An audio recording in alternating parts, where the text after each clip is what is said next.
Today, there's virtually no limit to the information we can store on compact discs. Millions of bits of data representing words, numbers, music, graphics, or even video can be stored on the discs.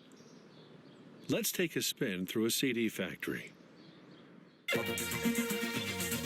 Compact discs are copies made from an original glass master disc. A thin plate of glass is first placed in this unit, which brushes the surface clean. Cleaning is done with deionized water and a small goat hair brush. The excess water is eliminated by the rapid rotation of the disc. The disc then goes into the surface analyzer, where a laser beam inspects the cleanliness of the surface.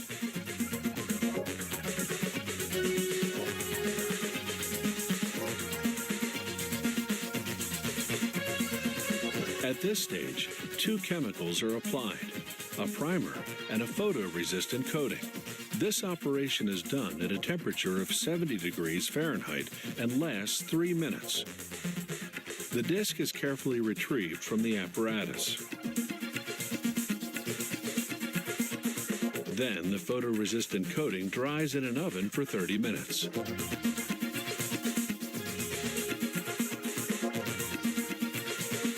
This developer has two spouts. One applies a deionized water, and the other sprays a solution to develop the data etched on the glass. The information is now engraved on the disc. Then the disc is placed in this metal coating equipment.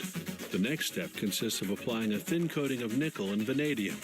This electroforming process results in the master from which discs will be made. The etched glass is immersed in a chemical solution for 70 minutes. Then the plated piece is removed, thus obtaining a die. The die is sent off for finishing. It is stamped out into the desired shape. The excess material is recycled. Next, the compact discs will be fabricated from this master unit. Here we clearly see the stamping out technique.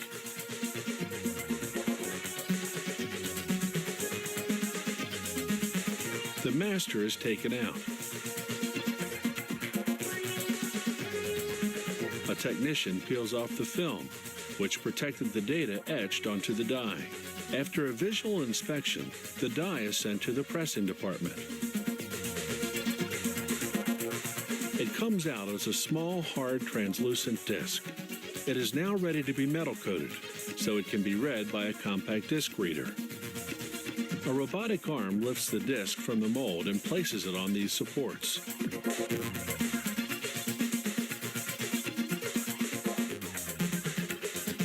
Protecting the surface of the disc is essential, so a coat of varnish is applied. This also helps silk screening stick to the surface. Ultraviolet lamps quickly dry the varnish. Once the silk screening is completed, the finished discs leave for packaging.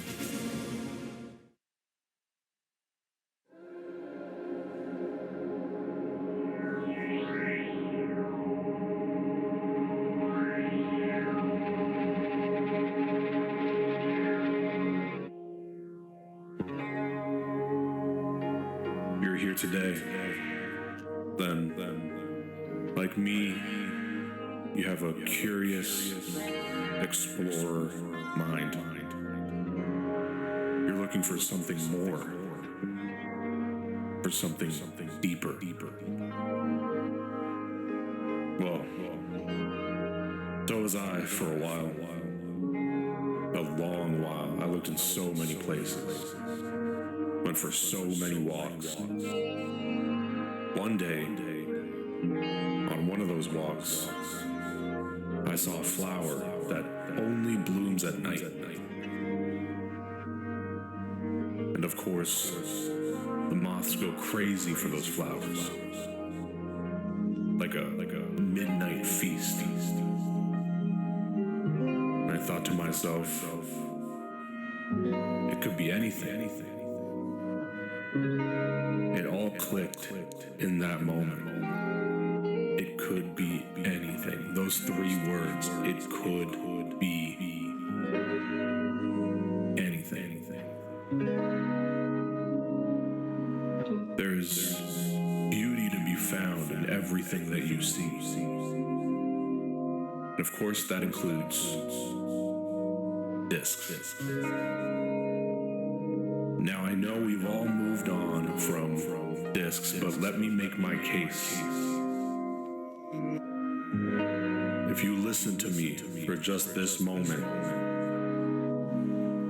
I could reveal to you that not only is there beauty to be found in discs, but there are forces at play that are actively trying to stop us from seeing that beauty, because their existence relies on us being blind to the beauty that already exists. And so here today, I'm going to explain to you what makes a disc beautiful.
Sorry, I'm wearing a very cumbersome outfit, so I'm gonna have to.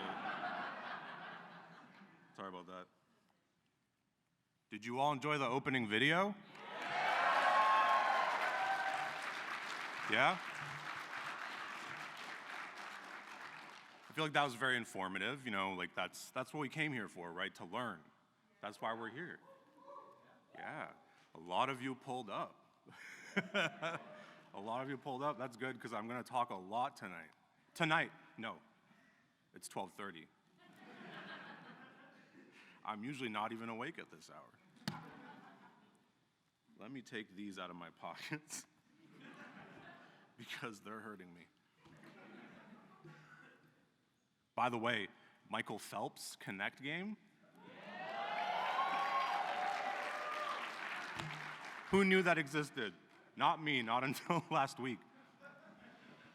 All right, well, if you're here today, then like me, you have a soaring explorer spirit. You're curious about things. So am I. In fact, I'm so curious that one question has been haunting me for 4 decades. I don't know why there's laughs there. But what makes a disc beautiful? Only one person can answer that. That's me.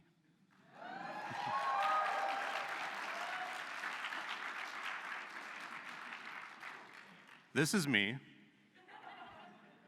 when I was very young. Born in 1976. I'm a world record holder. If you Google Planet 51 speedrun and you click on the button that says Xbox 360, there's one name there and it's mine.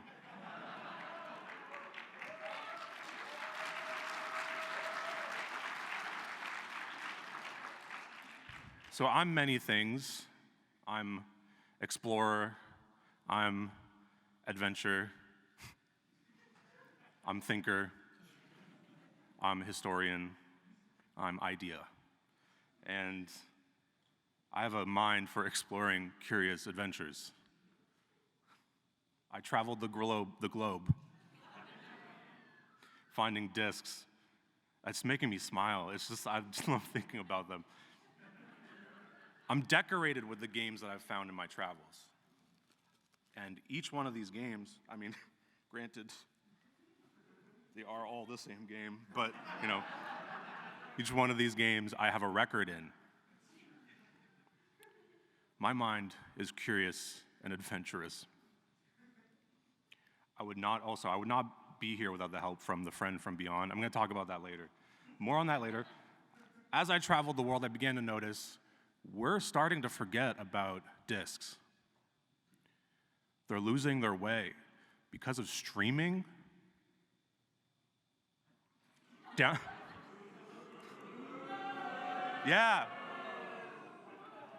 And downloads. We're literally losing information by engaging in those practices. So I decided to do something about it. I founded the CD DVD Preservation Society. I founded it in 2005 and this is serious. I don't know why people are laughing. I founded it in 2005 in algebra class, and my goal was to scour every disc possible to find the beauty in those discs. More and more they're replaced with downloads and streams, and let's just be real. This is an audience that's kind of on my side here because y'all booed it, but streaming is evil.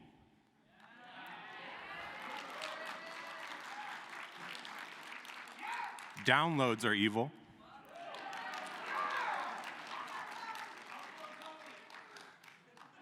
Uploading is a different presentation. And there's 3 big players. Sorry about that. It's a gust of wind flew through the room. There's 3 big players that are pushing this agenda. Sony,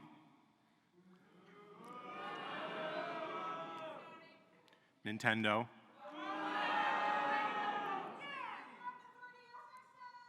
yeah, no discs there. That's not a disc thing.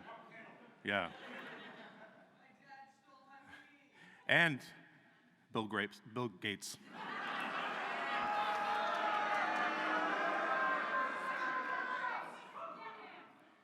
What you might not be thinking of is there used to be a fourth big player here, the Ouya. However, they've been defeated.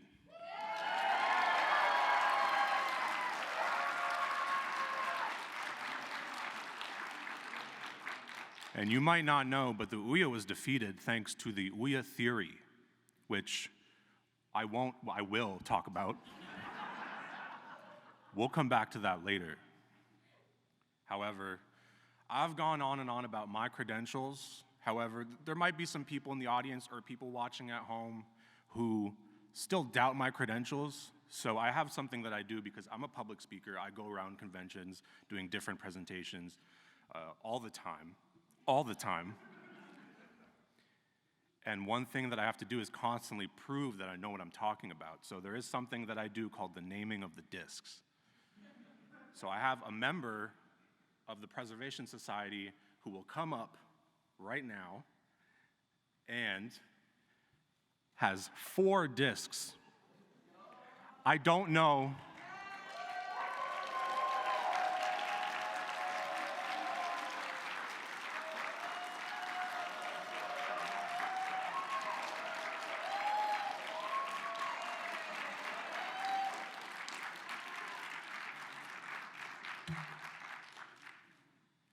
I don't know what those discs are. And so he will show me the disc, but with the label facing away from me. The only thing I will see is my own reflection on the bottom of the disc. And I will correctly name the disc. I will do that 4 times, just to prove my credentials. I know what I'm talking about. All right, do you want to use the mic and say hello? Press the button. Hi. Yeah, that's good. What many of you may not know is that when we put information on disks, that doesn't come from the computer. Those are our memories. It's human memories in physical form preserved forever, which is why the preservation of these disks is so important. And what many of you may not know is that it also means that ESP via the disk, you don't need a computer to be able to read from the disk. You can use your mind's eye, which we will demonstrate now. I have gathered 4 disks. We've never met before, so he really will not. That's not true. know. I don't know why he's saying that. All right, let's begin. Okay, let us proceed. You might want to show the audience what the disc is, and then I'll guess it. Well, no. Okay. Here's disc number 1, and I'll let you read the data, but not the cover. Okay. That is Planet 51. Oh, that's absolutely correct. It is Planet 51 for the Wii.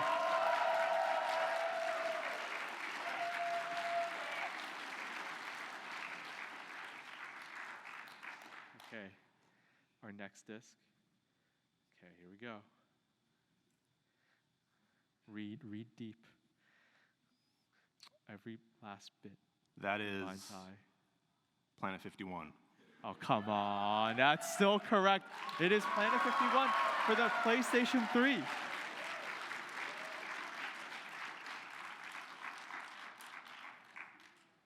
This one's in a different format. That's Planet 51. No, come on. That's still correct. It's Planet 51 for the Xbox 360.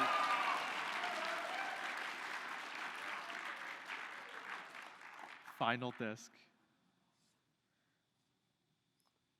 I'm going to say the format this time.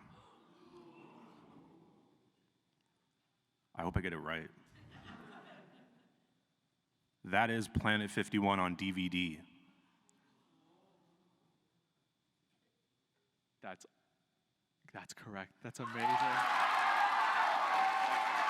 Love that. You know, I tried to do a curveball there, and by having all of them be the same thing, but you saw right through it, because if you can train your eyes correctly, you can and are able to see the information on discs with your naked eye.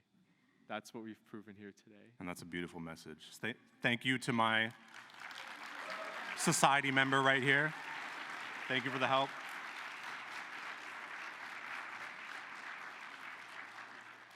So, hopefully, you understand now that I know what I'm talking about when it comes to discs. Now that I've proven my credentials, we can get on with the main question of this presentation. What makes a disc beautiful? To know what makes a disc beautiful, we have to know what discs are. We know how they're made. We saw that at the top of the presentation. However, we need to know what they are. So I have the distinct pleasure of announcing to you that for the next hour, could I get the original 1 hour back on the timer right there? No? Okay, they're saying no. For the next 30 minutes, I will be going over every single disc that exists. We might have to go a little bit fast for some of these. I think we should start off with everyone's favorite. This is Planet 51 on Xbox 360. It's a game that comes from Spain. It has Xbox achievements. Does anyone know what Xbox 360 achievements are? For those of you who don't know, Xbox 360 achievements bridge the gap between the time that you spend on a game and the sense of personal satisfaction that you feel. It is a direct, tangible reward for spending your time on a game. I love them. This game has The Rock in it. Actually, it doesn't. My bad. They removed his voice lines from the game. Someone else voices him. I don't know who it is. We're gonna skip now. Torque. Torque by Ubisoft was Ubisoft's response to Banjo-Tooie Pterodactyl Land. Didn't go well. Didn't sell well. In fact, I don't know if anyone here has played it. Oh, one. Oh, okay. Do you work for Ubisoft? Okay. That's probably yes.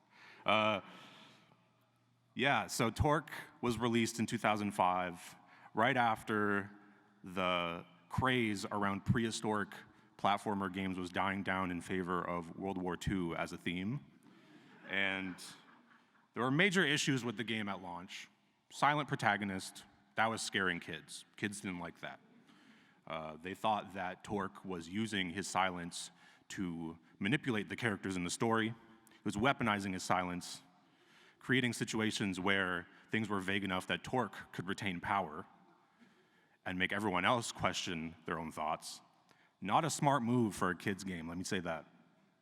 So Torque didn't do very well. However, there was one game that did very well. Aragorn. Got a lot of Aragorn fans in here. Yeah, based off of the movie, which takes place in the Lord of the Rings universe. You can't really tell from the characters, but that is Aragorn with his 3 Hobbit friends. And this game is very rare. However, I have worked very hard to secure gameplay footage to show you all today. So this is going to be a bit of a exclusive here. I don't know if it's ever been shown before. I have the distinct pleasure of showing you the first public showing of Aragorn footage. So let's take a look.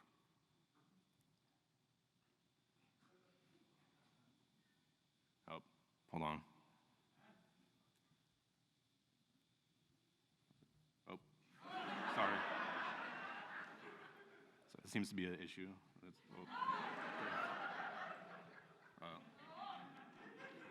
Oh, there we go. All right. Just enjoy this.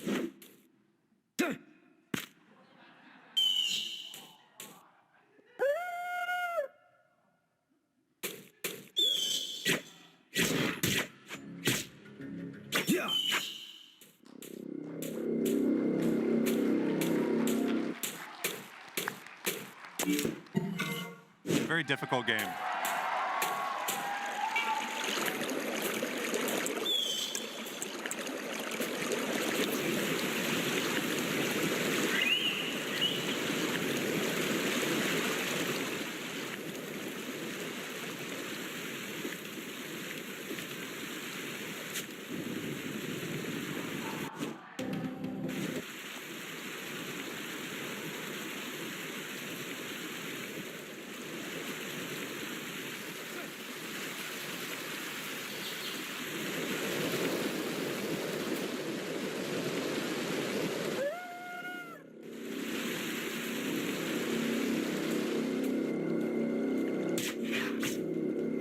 This part's very hard to do.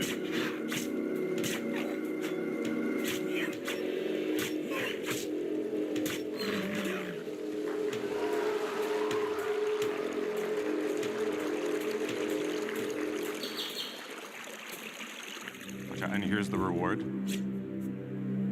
Not yet. Look, there it is. It's coming up.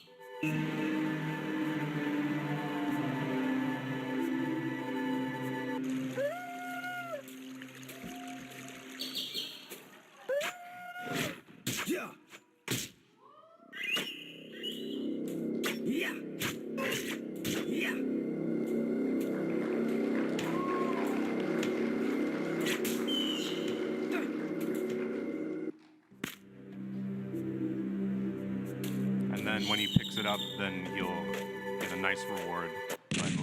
Oh, what? What? Sorry, no, sorry. This is a different video, my bad.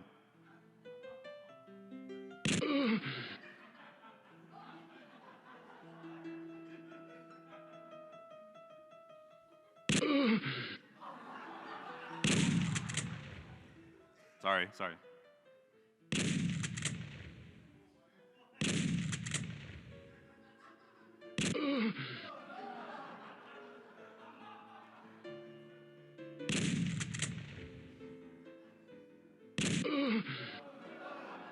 Wait, okay. Sorry about that. That was a different...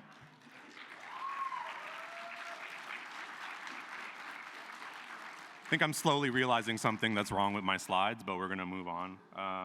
Medal of Honor. That is a game that you can only play on disc. You can't download that anywhere. It's based off of a war that's over, so they can't sell it anymore.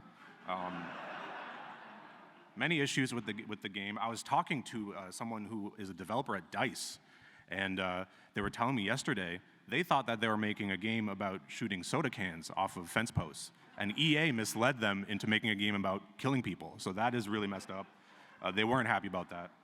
So nobody really touches this game anymore. That's why you can only play it on disc. Let's see, wrong slide. Sorry. I think I'm realizing now that my slides are combining like a bunch of different presentations that I made. So there might be some weird stuff in here. I'm not sure what that is. I'm sorry about that. Weird game right here. Featuring Half-Life 2, Episode 2, Team Fortress 2, and introducing Portal PlayStation 3. I don't know why they didn't just give it a name. That's a really weird way to name your game. Also, not about two men racing to jump down a hole. I thought that the cover was really misleading, but I don't know. Not a great choice there, but you can only play that on disc. Same thing with this one. Sadly, I can't talk about this because this is a 13+ panel, and the game is 16+, so I can't talk about it. But you could look at it. I apologize for that. Meet the Robinsons. Wow, a lot of you are clapping for this. This is a very rare game. It was pulled off of shelves. Do you know why? Because it was pulled off of shelves, both the movie and the game. It was actually Stuttering Craig who got it pulled off of shelves because he noticed that the Screw Attack logo was on that guy's shirt. And he said, "Nah, you can't do this." So he shut it down. So it's a very rare game. It's very hard to find. No, sorry. Classics. Classics, I don't want to talk about this game. So I'm not going to talk about it. Zoo Cube on GameCube. Who would have figured? Zoo Cube on GameCube? They thought hard about that one. Okay, this is a game that's only available on disc. You can't even play it on PlayStation 2. It's only on GameCube. Weird story about this game. That's an actual picture that they took for the cover. They were so excited to go develop the game that they left the monkey in the desert. So it was not. That's a bit of a problematic game right there. But also not about building a zoo. Why would you make a zoo game when it's not about building a zoo? It's a very confusing thing. Oh. That's a, sorry. Sorry, that's a different presentation, my bad. Sorry. Very rare, Yoshi's Story. Does anyone like that game? N64, an N64 classic. N64 classic, there's a rare disc version of that game. It has a bit of a different story.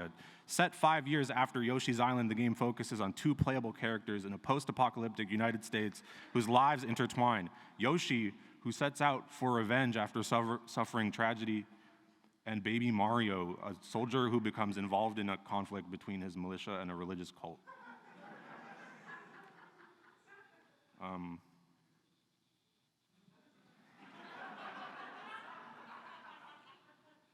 I'm realizing I might have swapped stuff. The Last of Us Part 2. Living together in harmony at Joel's Island, Joel and Ellie are able to maintain a perpetual state of joy through the fruit-bearing super happy tree. However, Abby becomes envious of this happiness and casts a spell to transform the entire island into a pop-up storybook.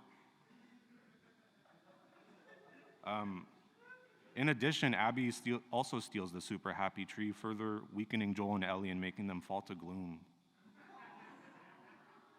I'll have to look over those slides later. I don't know what's what. The Mouse Police on PlayStation. Sorry about the typo. That's PlayStation 2, not PlayStation 3. This is actually Neil Druckmann's first game. The game follows two mice, Joel and Eddie, as they look for the culprits of a cheese truck robbery. Neil Druckmann has said that he's gone on record saying that this game's story is heavily influenced by his upbringing and the experiences that he saw growing up. It's a pretty controversial game, but HBO is going to make a series out of it.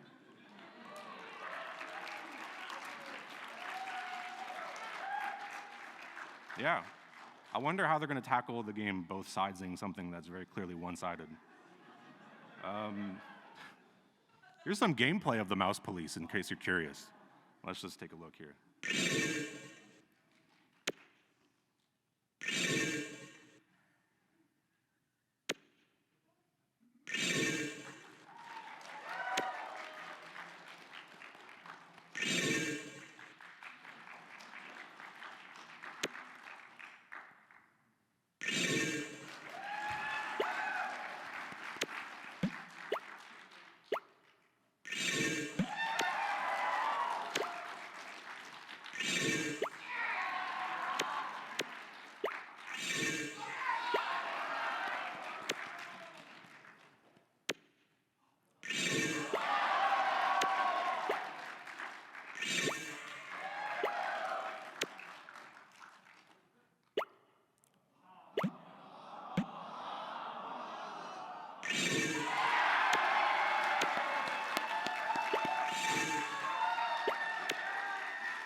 It's speeding up now.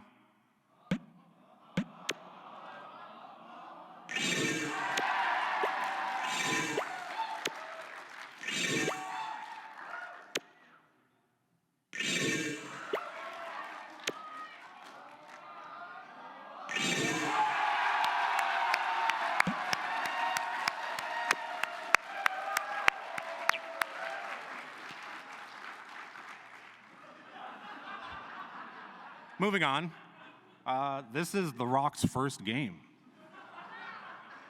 He's gone on record saying he didn't agree to be in the game, but, you know, this is a very rare game too. I even haven't had the chance to play it. I haven't found footage of it at all, but the cover is pretty interesting. the time is going by fast, so we're gonna have to speed run these couple ones here. So let's just say, sorry, Clumsy Shumsy. Clumsy Shumsy. We could take a look at some quick gameplay here for Clumsy Shumsy.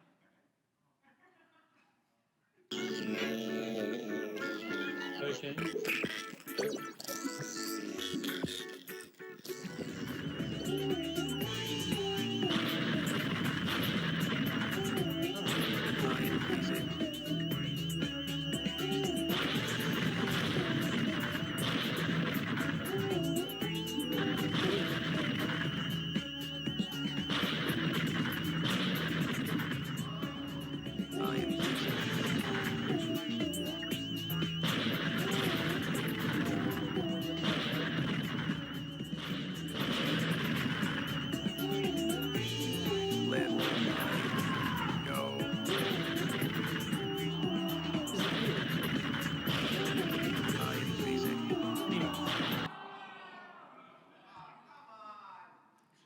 All right. There's 8 games in that game, which is wild. That was only one of them. So I only got footage of one of them. I couldn't find any of the other ones. Hope maybe someone's selling it on the show floor. I'll have to go check later. Let's go outside of the box a little bit. There's games on disc. There's also movies on disc. There's movies about games, games about movies. Let's mix it up a little bit here. We got Old Dogs. Sorry the text is so, basically my presentation is falling apart. The background's gone, the text is really small. That's okay. This was going to be a game, but John Travolta said no because he was afraid of what Jack Thompson said about GTA. He was like, we can't make this a game, we have to make this a movie.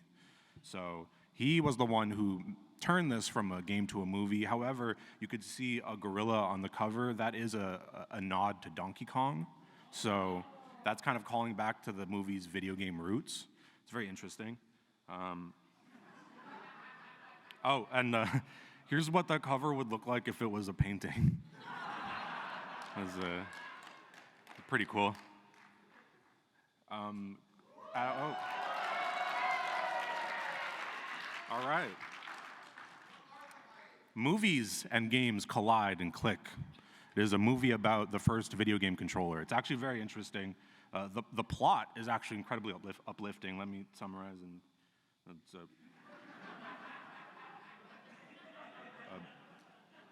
Okay. A lot of that text is gone, apparently. Sorry about that. I actually have a clip. Just in case my slides were malfunctioning, I had a clip saved up that will summarize the plot of Click perfectly. So let's take a look. Hey, Dad. Sorry to bug you. Would you mind looking at my...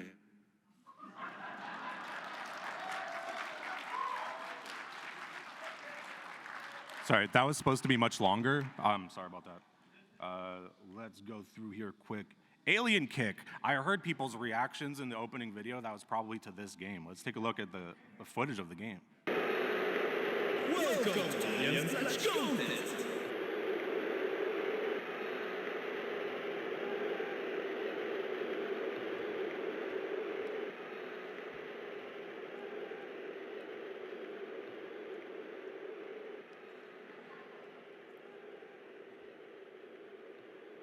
Get ready to kick.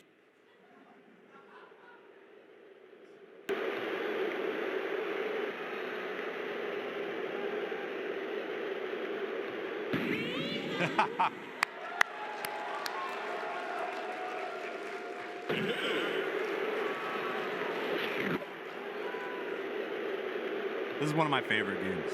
So, all right, we're gonna go fast here.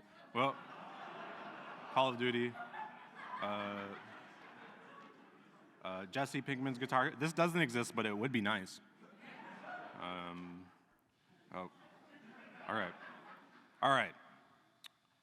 All of my backgrounds are going away. I don't know why my slides are malfunctioning or something. Let's bring it back to the central question of what makes a disc beautiful. We went over every single disc ever just now. That was all of them? Yeah.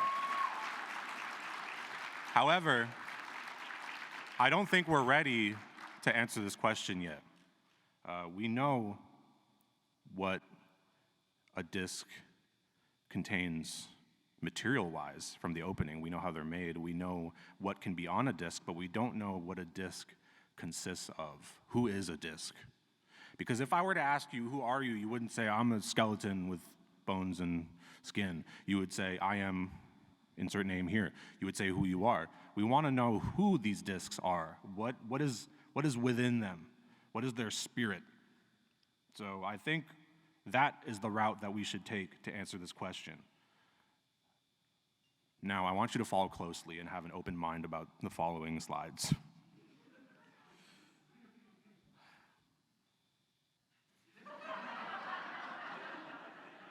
So,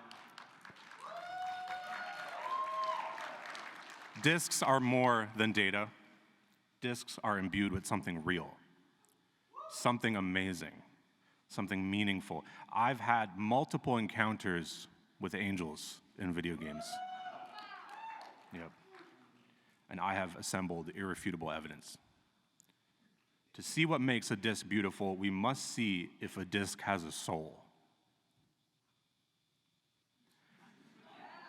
Ice Age 2 on GameCube, only playable on disk. If you're having a hard time spotting the spirit, how about now?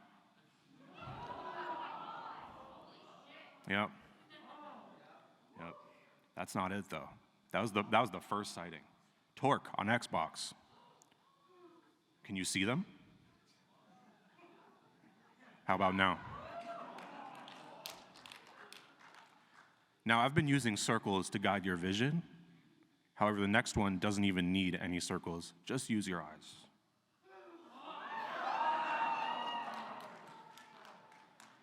How can we see things like this and not think this is someone's design? This is someone's design. I love you, son. Oh, what? Sorry, no. I love you, son. I love you, son.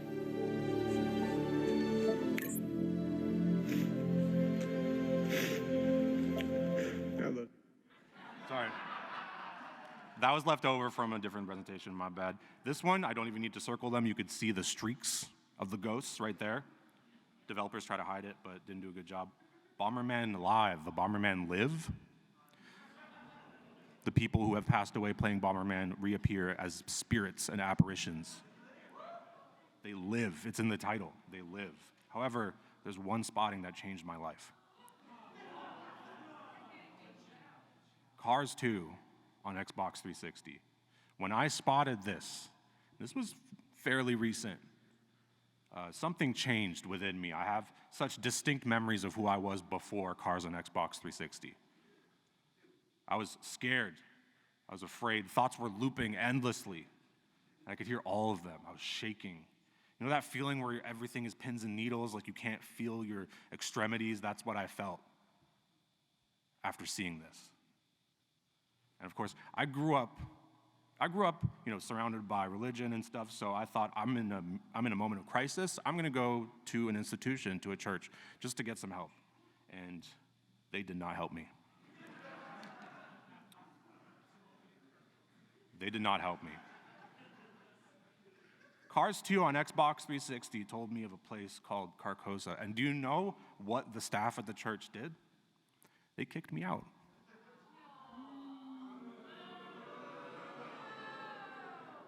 Who does that? So, today is my moment. Today, I speak the truth. The truth about digital distribution. I've connected every single angel apparition and every institution that turned me away. It's all connected. The big three that I mentioned at the top of the hour, they're involved. Not his name. It all began with Jack. You laugh, but this is true. It all began with Jack. Let me tell you a story. In the late 1980s, digital distribution was being tested as a concept. I know that seems pretty far back. The film Jack was going to be the first film devised to be digital only. That was their plan. Major film distributors had devised a plan that when they had all their little fingers in, they were all Universal and Fox and all of them, they all had this little plan that would give the consumer as few rights as possible while maximizing their profit, eliminating manufacturing costs and establishing an even larger amount of control over the rights of the consumer. This plan was the implementation of digital distribution.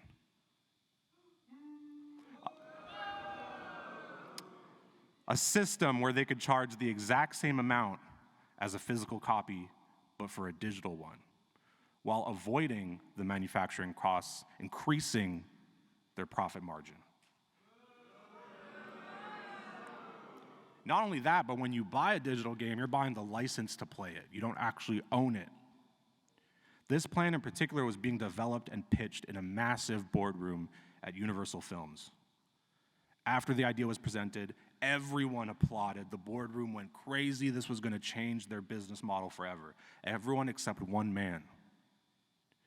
And that one man knew something was up. In fact, I can feel the energy of that one man in this room right now. And of course, that one man's name was John F. Kennedy.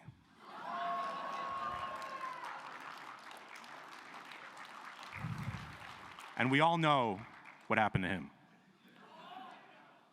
So, he was hurt badly as a result of voicing his opinion against digital distribution. He was hurt pretty badly. The plan went into effect seamlessly after that because he wasn't there to oppose it, leading to the society that we live in today, where you need to thumb through 10 different corporate-owned streaming services to purchase the right to watch a simple movie, or even yet, the right to play a game. And you will never own that game, tangibly or legally, if you go that route. The rise of Microsoft Game Pass is nothing short of demonic.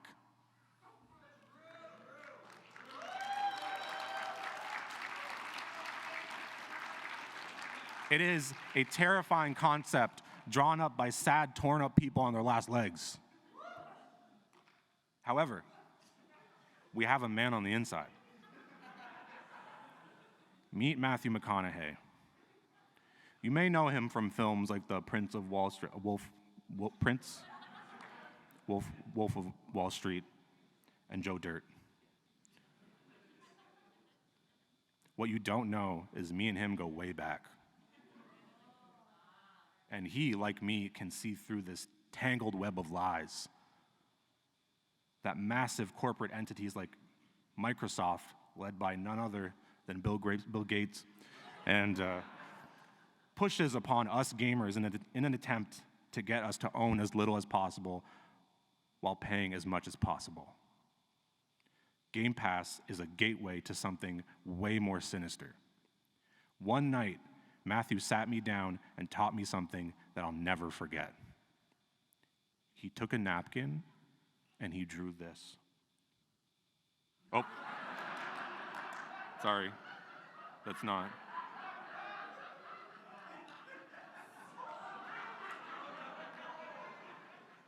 Sorry about that. That was a different presentation slide. I was floored when I saw this. Surprise, surprise. The world will be using souls instead of V-Bucks and Microsoft points and other currencies. It starts with Game Pass and it ends with you being milked for every spiritual cent you have. Welcome to the Donkey Factory, everyone. My heart sank into my chest when he drew this. I was terrified. And then I learned what it really meant. Here we are, celebrating things like Oblivion being remastered as we sit in our stinky little gamer chairs paying $100 a month for Game Pass just for the ability to launch a video game that we lose access to as soon as we stop paying.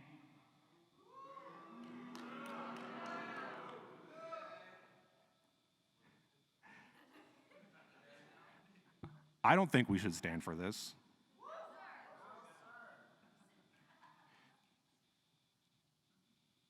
After meeting with Matthew McConaughey, I couldn't sleep. My mind was spinning with endless possibility. I couldn't shake the feeling that this was too great of an uphill battle. What am I supposed to do to take on Bill Gates? Okay?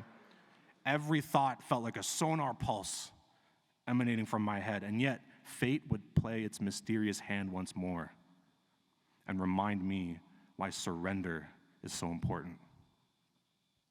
As I lay there sleeplessly, I hear a tiny pebble hit my bedroom window.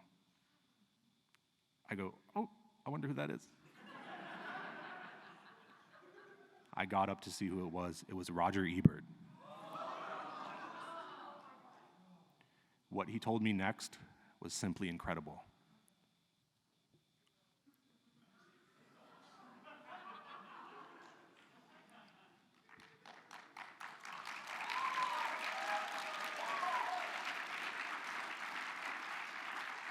I bear witness.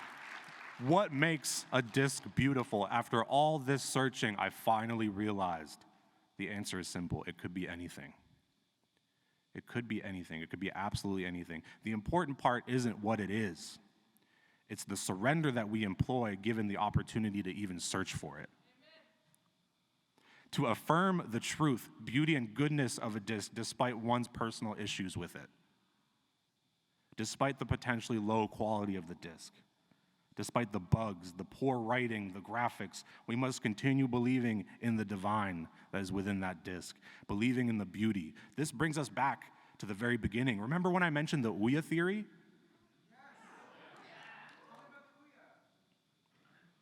There might be hope after all. The Ouya, previously a part of the big three names that I keep mentioning, has pretty much evaporated from power. That was me who did that.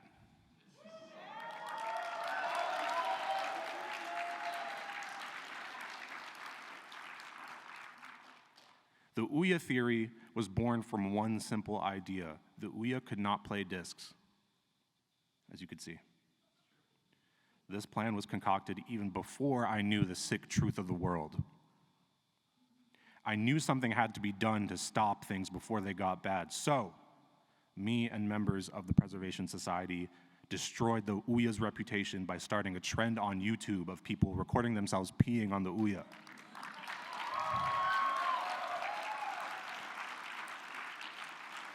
We then infected every single Ouya console with a virus that changed download speeds to be even slower than they were before.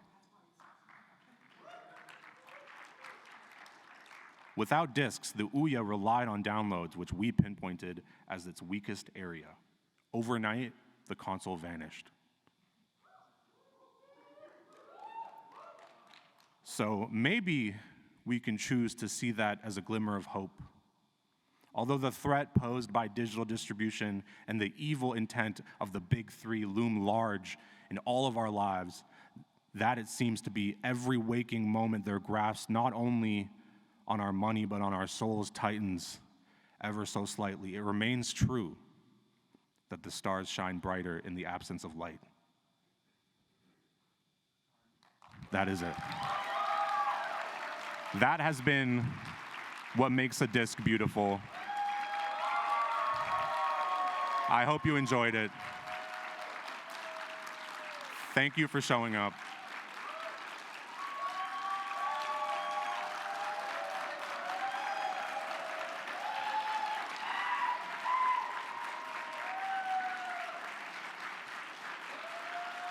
Thank you for showing up. I appreciate you all showing up. That concludes the presentation. I hope to see you all again in the near future. Until then, enjoy the rest of your weekend. And remember to keep an eye out for discs, because it could be anything. Thank you.